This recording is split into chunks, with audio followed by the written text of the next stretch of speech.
അനപത്യനായ പാണ്ഡുവിന് ദേവബലം കൊണ്ടും ദൈവാനുഗ്രഹം കൊണ്ടും തപസ്സുകൊണ്ടും വ്രതശുദ്ധി കൊണ്ടും തൻ്റെ 2 പത്നിമാരിൽ നിന്നും 5 മക്കൾ ജനിച്ചു. മക്കളോടും ധർമ്മപത്നിമാരോടുമൊത്ത് പാണ്ഡു സസന്തോഷം ദിവസങ്ങളും മാസങ്ങളും പോകുന്നതറിയാതെ അങ്ങനെ ജീവിച്ചു വന്നു.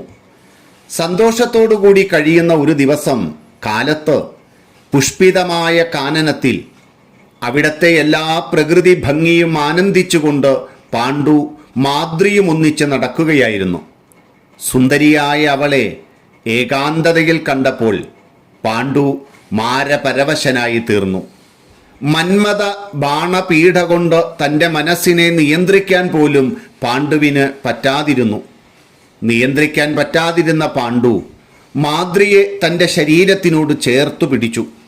മാദ്രി തൻ്റെ സർവശക്തിയും എടുത്ത് തടഞ്ഞുകൊണ്ട് പറഞ്ഞു, അയ്യയ്യോ, ഒരിക്കലും അരുത്, അങ്ങയുടെ ശാപത്തെ മറക്കരുത്. എന്നാൽ കാമാതുരനായ പാണ്ഡു അടങ്ങിയില്ല.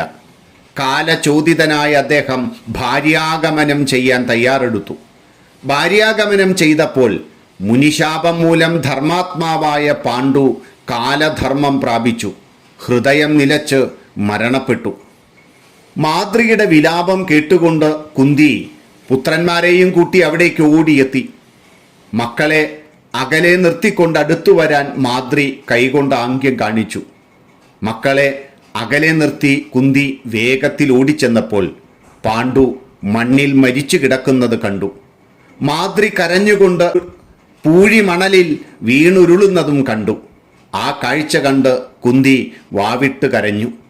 ഉടനെ തന്നെ കുറച്ചൊരു കോപത്തോടുകൂടി മാദ്രിയോട് പറഞ്ഞു, ഞാൻ നിത്യവും വളരെ ശ്രദ്ധയോടെ അദ്ദേഹത്തെ കാത്തുരക്ഷിച്ചു പോന്നിരുന്നു. വീരനായ അദ്ദേഹം സദാസമയവും ആത്മനിയന്ത്രണമുള്ളവനായിരുന്നു. ആ താപസന്റെ ശാപമറിഞ്ഞിട്ടും അദ്ദേഹത്തെ എങ്ങനെയാണ് നീ അതിക്രമിച്ചത്? മാദ്രി, നീ രാജാവിനെ കാത്തുരക്ഷിക്കേണ്ടതായിരുന്നില്ലേ? വിജനത്തിൽ നീ എങ്ങനെ അദ്ദേഹത്തെ പ്രലോഭിപ്പിച്ചു? നിനക്കെങ്ങനെ അങ്ങനെ തോന്നി മാദ്രി? ആ ശാപമോർത്ത് നിത്യവും ദുഃഖിതനായിരുന്നു നമ്മുടെ ആര്യപുത്രൻ. അദ്ദേഹത്തിൻ്റെ ഉള്ളിൽ എങ്ങനെയാണ് ഇത്തരമൊരു ചിന്ത നീ ഉണ്ടാക്കിയെടുത്തത്? മാദ്രി, നീ എന്നെക്കാളും ഭാഗ്യവതി തന്നെ. നമ്മുടെ പ്രിയനവൻ്റെ പ്രഹൃഷ്ടമായ മുഖകമലം അവസാനമായിട്ടെങ്കിലും കാണുവാനുള്ള ഭാഗ്യം നിനക്കുണ്ടായല്ലോ എന്ന് പറഞ്ഞ് കുന്തിദേവി വാവിട്ട് കരഞ്ഞു. ഈ വാക്കുകൾ കേട്ട ഉടനെ മാദ്രി കുന്തിദേവിയോട് പറഞ്ഞു, ദേവി, എന്നെ ഇങ്ങനെ കുറ്റപ്പെടുത്തരുതേ. കണ്ണുനീരോടുകൂടി പലതവണ ഞാൻ തടഞ്ഞതാണ്. എൻ്റെ വാക്കുകളെ കേൾക്കാതെ എൻ്റെ ദുർബലമായ കൈകളെ മാറ്റിക്കൊണ്ട് കാലചോദിതനായ അദ്ദേഹം എന്നെ പ്രാപിക്കാൻ ശ്രമിച്ചു. ഞാൻ സത്യം ചെയ്തു പറയുന്നു, ഇതെൻ്റെ കുറ്റമല്ല. ഇത് കേട്ട് എല്ലാവരും വാവിട്ട് കരഞ്ഞു. കുട്ടികളെല്ലാവരും ഓടിയെത്തി പിതൃപാദത്തിൽ വീണുരുണ്ട് അലറിക്കരഞ്ഞു. ദുഃഖം കരകവിഞ്ഞു. സമയം കുറേ കഴിഞ്ഞുപോയി. ഇനി പ്രേതകാര്യങ്ങൾ ചെയ്യണം. ജ്യേഷ്ഠപത്നി എന്ന നിലയിൽ ഭർത്താവിനെ അനുഗമിക്കാനുള്ള അവകാശം കുന്തിക്കാണ്. ചിതയിലേക്ക് ചാടി ദേഹത്യാഗം ചെയ്യാൻ കുന്തി തീരുമാനിച്ചു. അവൾ മാദ്രിയോട് പറഞ്ഞു, മാദ്രി, ഇത് എൻ്റെ ധർമ്മഫലമാണ്, അപരിഹാര്യമാണ്. നീ എന്നെ തടയരുത്. ഞാൻ പരലോകത്തിൽ ഭർത്താവിനെ അന്വേഷിക്കട്ടെ. ഇത് കേട്ട് മാദ്രി അത് സമ്മതിച്ചില്ല. അവൾ തടഞ്ഞുകൊണ്ട് വീണ്ടും വീണ്ടും അരുത് എന്ന് പറഞ്ഞു. കുന്തി പറഞ്ഞു, മാദ്രി, നീ എഴുന്നേറ്റ് കുട്ടികളെ നോക്കി രക്ഷിക്കുക.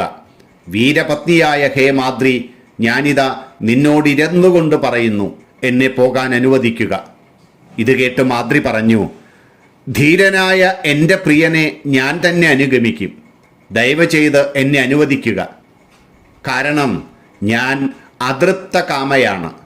എന്നെ പ്രാപിച്ചിട്ടാണല്ലോ അദ്ദേഹം യമാലയം പ്രാപിച്ചത്. അദ്ദേഹത്തിൻ്റെ ആഗ്രഹ നിവൃത്തി വരുത്തേണ്ടത് എൻ്റെ കടമയാണ്. പോരെങ്കിൽ ആര്യെ, ഞാൻ പറയുന്നത് ഒന്നുകൂടി ശ്രദ്ധിച്ചു കേൾക്കൂ. ജ്യേഷ്ഠത്തി പുത്രന്മാരെ വേണ്ടതുപോലെ വളർത്തുന്നതിൽ വളരെ സമർത്ഥയാണ്. എന്നാൽ ഞാൻ പുത്രന്മാരെ വളർത്തുന്നതിൽ അസമർത്ഥയാണ്. എനിക്കതിനുള്ള സാമർഥ്യമില്ല. ഭവതിയുടെ പുത്രന്മാരെ എൻ്റെ പുത്രന്മാരെ പോലെ കരുതാനുള്ള സമബുദ്ധിയും എനിക്കില്ല. തന്മൂലം എനിക്ക് പാപം വന്നു ചേരും. നമ്മുടെ മക്കൾ വഴിപിഴച്ചു പോകും. അവരെ നോക്കുവാനുള്ള സാമർഥ്യമില്ലാത്ത ഒരമ്മയുടെ കൈകളിൽ അവർ വളർന്നാൽ അവർ ലോകത്തിന് വേണ്ടാത്തവരായിത്തീരും. അതുകൊണ്ട് അല്ലയോ കുന്തിദേവി, ഭവതി എൻ്റെ പുത്രന്മാരെയും സ്വപുത്രന്മാരെ പോലെ ലാളിച്ചു വളർത്തിയാലും ഭർത്താവിനെ അനുഗമിക്കാൻ എന്നെ അനുവദിക്കുക. മക്കളുടെ ഭാവിയെ ഓർത്ത് എന്നെ പോകാൻ അനുവദിക്കുക. ഇത് കേട്ട് കണ്ണീരുകൊണ്ട് തൊണ്ടയിടറിക്കൊണ്ട് കുന്തി പറഞ്ഞു, ഹേ യശസ്വിനി, ഹേ കല്യാണി, ഞാൻ നിന്നെ അനുവദിക്കുന്നു. നമുക്ക് സ്വർഗത്തിൽ ഒരുമിച്ച് വീണ്ടും കാണാനിട വരട്ടെ. പുത്രന്മാരെ വേണ്ട പോലെ ഞാൻ കാത്തു രക്ഷിച്ചുകൊള്ളാം എന്ന് കുന്തി പറഞ്ഞപ്പോൾ മക്കളെ വേണ്ട പോലെ നോക്കണേ എന്ന് വീണ്ടും അപേക്ഷിച്ചുകൊണ്ട് മാദ്രി ഭർതൃചിതയിലേക്ക് പ്രവേശിച്ചു. ഇവിടെ നാം കുന്തിയുടെ പ്രവൃത്തിയെ നല്ലതുപോലെ മനസ്സിലാക്കണം. സതീധർമ്മം അനുഷ്ഠിക്കാനുള്ള അവകാശം ജ്യേഷ്ഠ മഹിഷി എന്ന നിലയിൽ കുന്തിക്കായിരുന്നു. എന്നാൽ മാദ്രിയുടെ പ്രബലങ്ങളായ 2 വാദങ്ങളിൽ കുന്തി വീണുപോകുകയായിരുന്നു.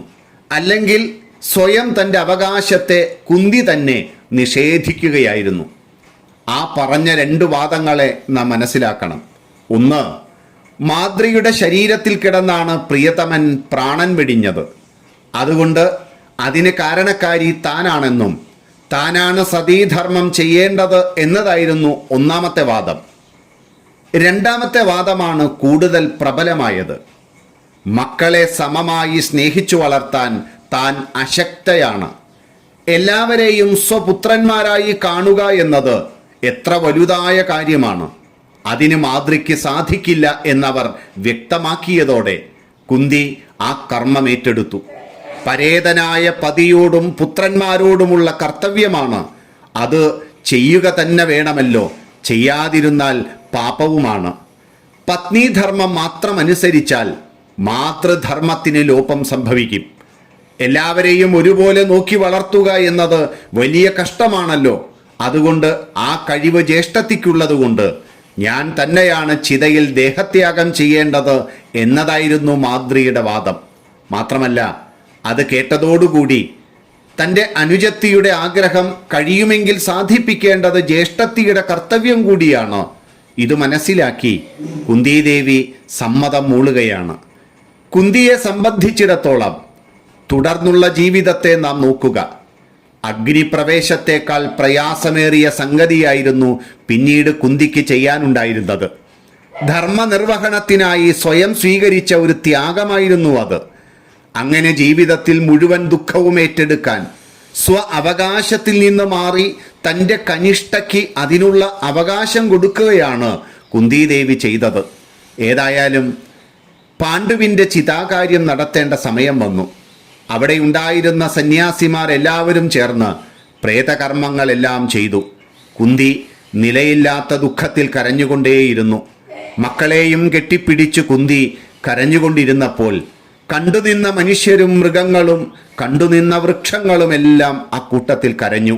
ദുഃഖകരമായ ആ അന്തരീക്ഷം പതുക്കെ പതുക്കെ അങ്ങനെ അവസാനിച്ചു.